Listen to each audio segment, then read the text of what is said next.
بسم اللہ الرحمن الرحیم اللہم صلی علی محمد وعلی آل محمد کما صلیت علی ابراہیم وعلی آل ابراہیم انک حمید مجید اللہم بارک علی محمد وعلی آل محمد کما بارکت علی ابراہیم وعلی آل ابراہیم انک حمید مجید۔ جی الحمدللہ ہم نے 100 تک کمپلیٹ کر لیا۔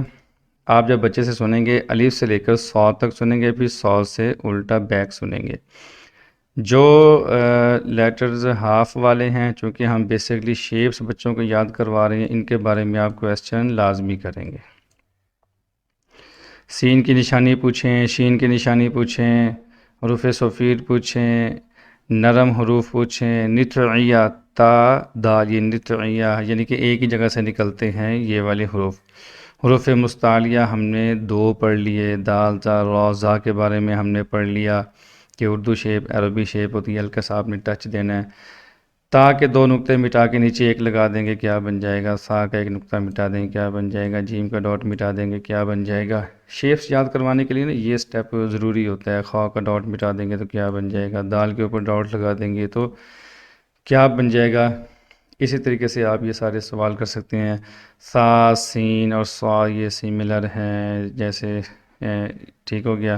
اس طریقے سے زال اور زا یہ کیا ہے، سملر ہیں، ملتے جلتے ہیں، حرکت میں آگے جا کے بگاڑ پیدا ہو سکتا ہے۔ تو آج ہمارا جو نیکسٹ لیٹر ہے اس کے بارے میں 2 باتیں ہیں، ہم شروع کریں گے 2 باتوں سے۔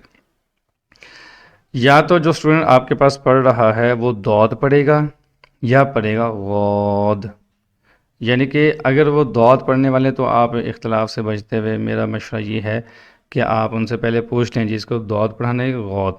بعض بچے عربک سکول میں پڑھتے ہیں، عربک سکول میں دود ہی پڑھایا جاتا ہے، دود، تو وہاں پر آپ اس کو اسی طریقے سے لے کے چلیں گے۔ اور بعض بچے سکول میں پڑھتے ہیں، سکول والا نصاب ہی آپ سے پڑھ رہے ہوتے ہیں، تو یاد رہے کہ انہی کا نصاب جیسے وہ چاہتے ہیں آپ نے ویسے ہی پڑھانا ہے، اپنا نصاب ایڈ نہیں کرنا، وہ کرنا سکول میں بچہ ڈبل مائنڈڈ ہو جائے گا، اس کو نہ ان کی سمجھ آئے گی نہ آپ کی سمجھ آئے گی، قصہ مختصر آپ کا اسٹوڈنٹ ضائع ہو جائے گا۔ تو سب سے پہلی بات تو یہی ہے کہ آپ ان سے پوچھ لیں کہ دود یا غود۔ اگر دود کہتے ہیں پھر تو کوئی لانجھا ہی نہیں ہے، اگر بات آتی ہے غود کی پھر اس میں تھوڑی سی تفصیل ہے، اس میں تھوڑی سی باتیں چند ایک ہیں جو آپ لوگوں کو ذہن میں رکھنی ہوں گی۔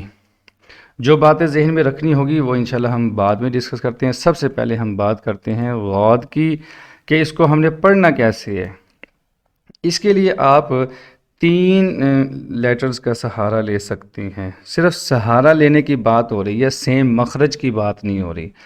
آپ زال کا بھی سہارا لے سکتے ہیں، را کا بھی سہارا لے سکتے ہیں، اور زا کا بھی آپ تھوڑا سا سہارا لے سکتے ہیں، لیکن زیادہ جو سہارا دیتا ہے وہ لام دیتا ہے، ٹھیک ہے، زیادہ سہارا لام دیتا ہے۔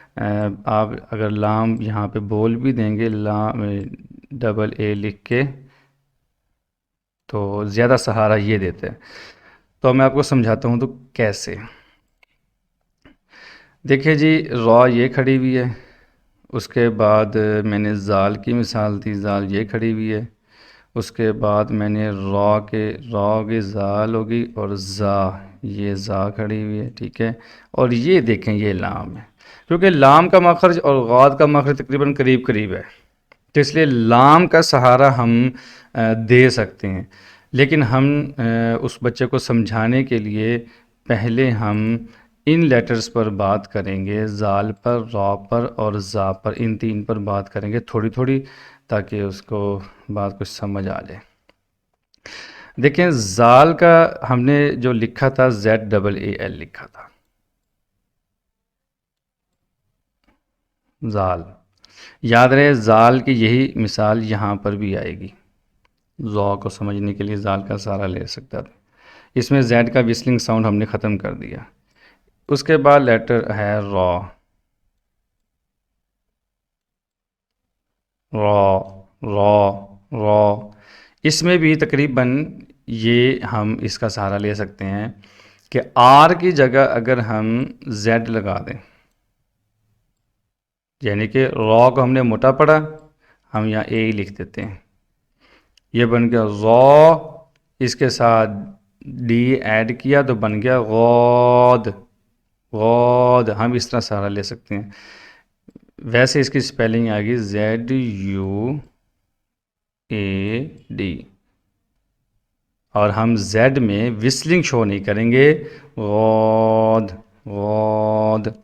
غاد پڑھنے میں تفصیل اس وجہ سے ہے کہ یہ جو 4 لیٹر ہیں، یہ والے 4، 2 یہ ہو گئے اور 2 یہ ہو گئے۔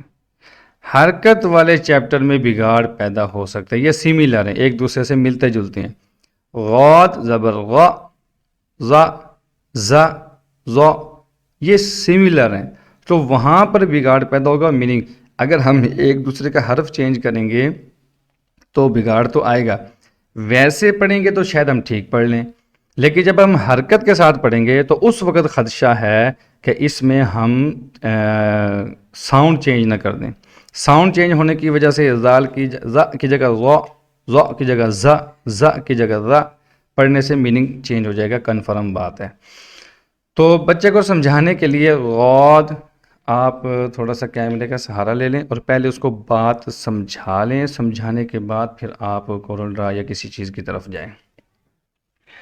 آسان سا طریقہ اس کا یہ ہے، آپ نے بچے سے کہنا کہ یہ ہے زبان، دیکھیں یہ پوری زبان ہے، یہ رائٹ یا لیفٹ دونوں کو آپ نے یوں گول کرنا ہے، جیسے کہ یہ دعا ہے۔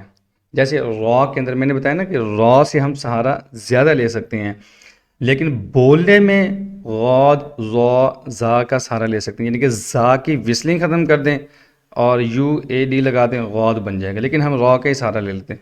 جیسے را کو سمجھاتے ہوئے میں نے کہا تھا کہ ہاتھ یہ ہے پوری زبان، یوں سمجھے یہ پوری زبان ہے، ہم نے دائیں بائیں کو یوں گول کیا، یوں گول کر کے ہم نے اوپر والے دانتوں کو لگا دیا، یعنی کہ اضراس علیہ، ثنایا، ربائی، انیاب، یہ جتنے بھی دانت ہیں، آپ عربی کے نام نہ لیں ان کے سامنے، بچوں کے سامنے، یہ جو داڑیں ہیں جہاں سے ہم کھانا چباتے ہیں، ان کو ٹچ کریں دائیں طرف یا کریں لیفٹ سائڈ پہ، یعنی کہ ان دونوں میں سے رائٹ سائڈ پہ بھی ٹچ کر سکتے ہیں، لیفٹ سائڈ پہ بھی ٹچ کرتے ہیں۔